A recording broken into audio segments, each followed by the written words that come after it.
Across the nation are sacred sites that capture the spirit of America's character. And one of those places is right here, the Kennedy Space Center. Every single vehicle that has carried humans beyond the bounds of low Earth orbit has undergone integration and testing in that vehicle assembly building, crawled down this roadway and launched right here from the Kennedy Space Center. The Space Launch System, mated with the Orion spacecraft, will continue this proud tradition. As soon as we roll out of the vehicle assembly building, High Bay 3, and the world gets a chance to see this rocket, I think it is going to be shocking.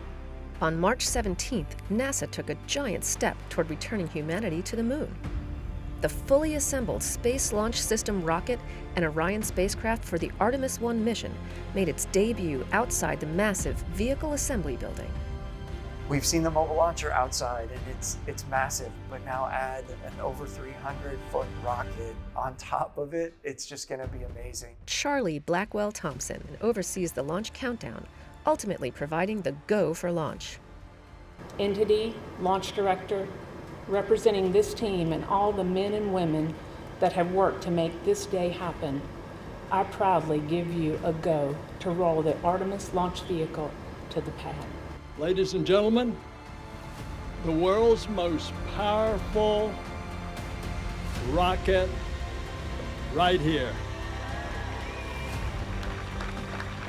Once outside, the rocket began its nearly 4-mile journey to the pad, riding atop a 6.6 million pound crawler transporter, which was originally constructed to transport the Apollo moon rocket. In 1 year, we have completely stacked the vehicle. We've completed most of our testing, all very successful, and we are so close to launch, and the excitement is just crazy.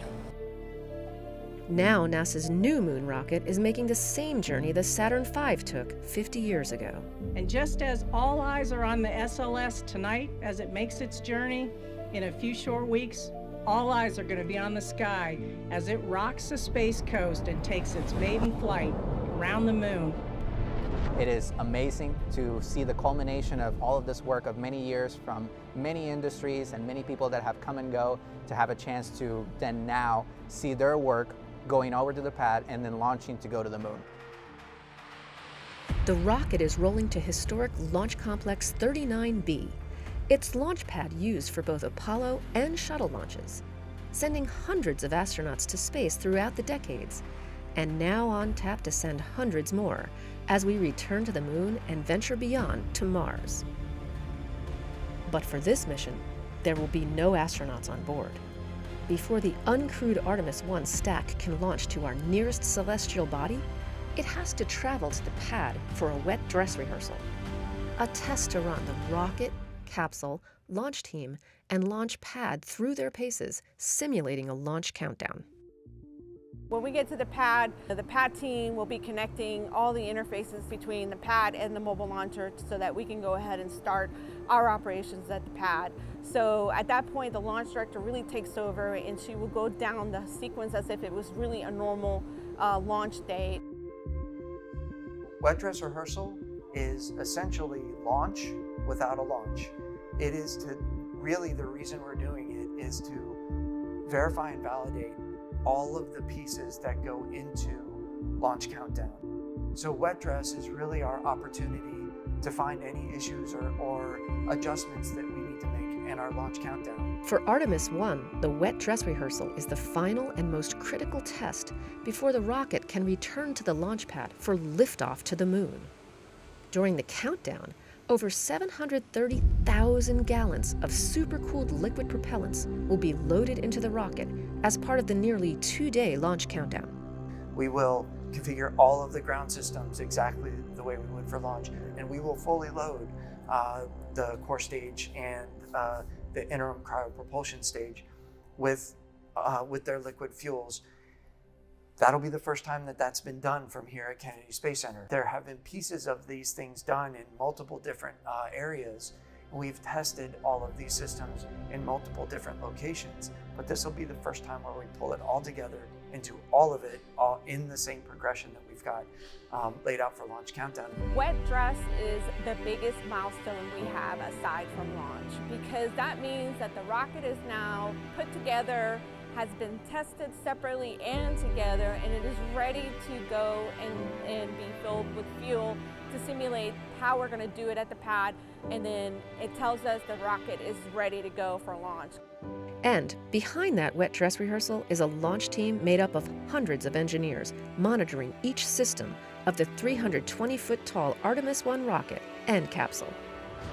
Sitting in firing room 1 is the core launch control team, monitoring hundreds of launch commit criteria to ensure the ground systems and flight hardware are ready for launch. Now you would think that launch control team in firing room 1 is it, that's all you need. We have an expansive support team across really the entire NASA enterprise that is supporting us on launch day.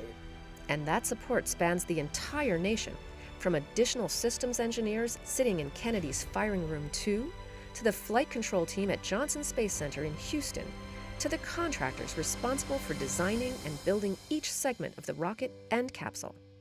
This team is really shaping up to be a great, very skilled and ready to operate and execute launch for Artemis 1.